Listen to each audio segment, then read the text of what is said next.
Assalamualaikum warahmatullahi wabarakatuh. Waalaikumsalam warahmatullahi. Alhamdulillah wassalatu wassalamu ala Rasulillah wa ala alihi wa ashabihi wa man tabi'ahu wa wala amma ba'du.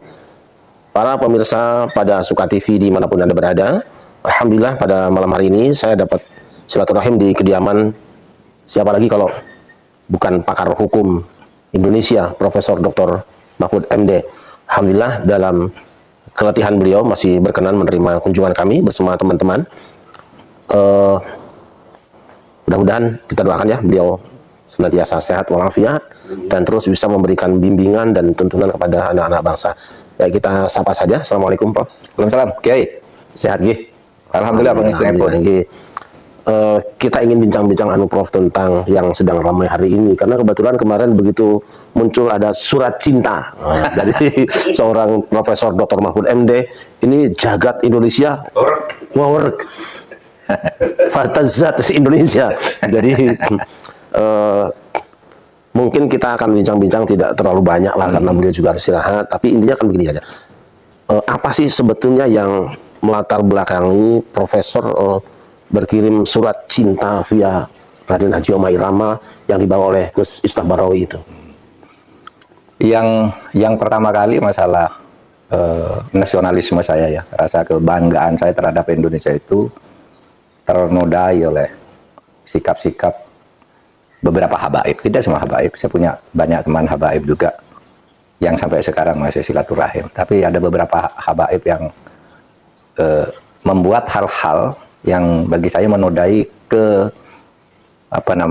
kemuliaan leluhur saya juga. Saya harus anggap leluhur saya bangsa Indonesia itu mulia, tidak kalah mulianya dengan habaib.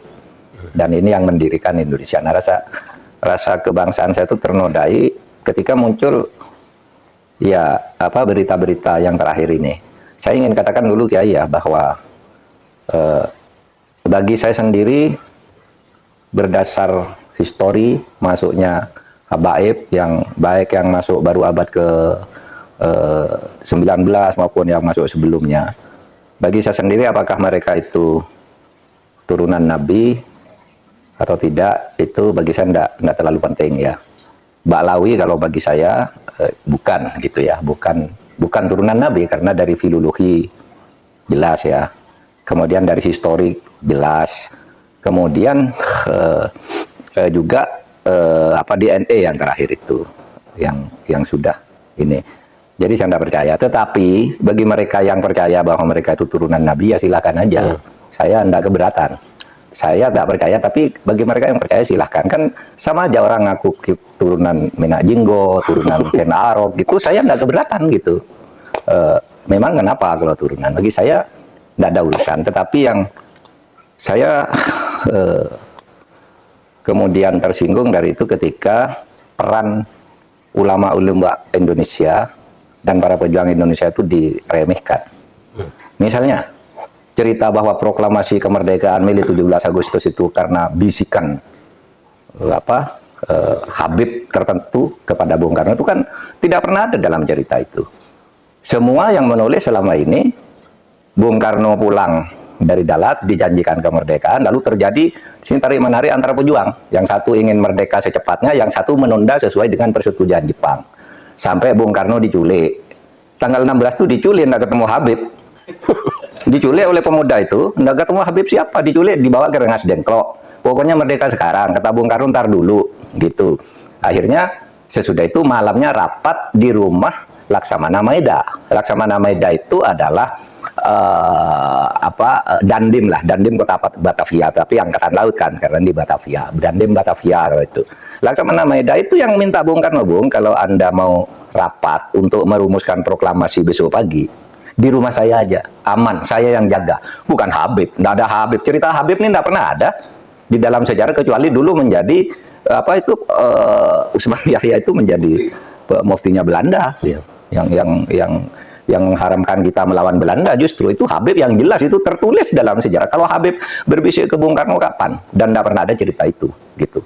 Orang boleh mengatakan ya, mungkin Bung Karno bicara berdua ya, tidak ada sejarah itu tidak bicara, tidak percaya pada bicara berdua. Itu satu. Itu menodai, merusak rasa kebanggaan saya bahwa ini perjuangan bangsa Indonesia sendiri. Bahwa ada Habib membantu Ya bisa saja, kan bukan hanya Habib yang membantu. Anggota BPUPK itu kayaknya tidak ada Habibnya. Kalau Cina ada, Jepang ada, gitu. Arab non Habib juga tidak ada karena Abdurrahman Baswedan itu kayaknya tidak BPUPKI, bukan masuk para pendiri gitu ya. Nah kok sekarang lalu Habib, lalu para pejuang dihabibkan semua kan, Diponegoro, siapa lagi? Imam Bonjol. Wah itu kebanggaan orang Jawa loh, Diponegoro itu. Lalu dihabibkan. Habib dari mana? Ya Habib dari mana? Gitu. Nggak ada sejarahnya yang menyatakan itu. Nah itu, apalagi sekarang langkah-langkah khurafat ya yang dibangun oleh mereka, yang ketika itu muncul gitu kita nganggap kan itu seperti dongeng, bukan buat seperti wahyu. Masa malaikat katanya diusir, malaikat dikirimi surat, ini apa ini saya bilang. Jadi agama tuh menjadi dongeng akhirnya. Saya percaya pada mukjizat, pada karomah, tapi enggak kayak gitu juga gitu. Yang cerita-cerita Habib. Nah, ketika ini muncul kan Rumah Irama dituding-tuding oleh seorang Habib. Rumah Irama, kamu fitnah, tunjukkan siapa yang bilang gitu. Kan kemudian muncul semua nih, ngomong ini ngomong ini ngomong ini, ada yang macam-macam bahwa satu kaki Habib itu lebih tinggi, lebih mulia dari 70 kepala kiai kan gitu. Itu kan penghinaan betul. Kalau orang tidak terhina dengan ini, saya kira tidak, rasa kebangsaannya rendah karena itu dinyatakan, harusnya ditegur lah oleh kelompok habaibnya sendiri. Ada yang bilang juga Habib itu meskipun mabuk berzina itu jangan dimarahi karena kalau Habib itu pasti masuk surga. Aduh dari mana? Nah kalau gitu, dan ini tidak ada yang menjawab bahwa ini tidak benar gitu. Tidak ada Habib yang menjawab gitu bahwa ini loh yang dikatakan. Kan tidak ada tuh yang menjawab, hanya berkekeh aja bahwa Habib itu berperan di Indonesia, Habib itu wali, Habib macam-macam gitu. Nah oleh sebab itu bagi saya ya silahkan, Anda keturunan Ba'lawi gitu kan, ya silahkan. Saya keturunan Mahmudin gitu, ya kan sama aja. Anda keturunan Minajinggo, tidak apa-apa, Minajinggo juga. Bagi saya sama aja Minajinggo atau Ba'lawi gitu, Kenaro gitu. Artinya mereka ini mempunyai kedudukan yang sama di depan hukum dan pemerintahan. Nah yang khurafat-khurafat itu menurut saya harus diakhiri sekarang. Karena menimbulkan fitnah kan. Fitnahnya apa? Misalnya itu mendirikan kuburan-kuburan itu karena si Habib itu yang dirikan kuburan-kuburan itu sebelumnya pernah berfatwa bahwa Habib itu meskipun sudah mati mendatangkan uang. Gitu kan. Itu kan fatwanya waktu itu agar orang menyembah. Lah, kok ujung-ujungnya lalu membuat kuburan agar orang bersedekah di situ? Kan tidak benar. Orang bersedekah agar ini dianggap Habib keramat. Ada di daerah Jawa Timur itu ada kuburan korban PKI tahun 65. Dulu disebut Sayyid Y gitu, kalau Jawa Timur kan Y gitu. Nggak ada yang peduli. Lalu tiba-tiba beberapa tahun terakhir ini itu dibangun di sini, dibangun Habib ini, orang berbondong-bondong. Kenapa ini siapa? Nggak jelas kan? Nah, yang begitu itu membodohi bangsa Indonesia. Tapi saya ya hormat aja pada Habib-Habib seperti saya menghormati orang lain gitu. Karena kedudukannya bagi saya di depan hukum dan pemerintahan sama aja. Gitu. Oke.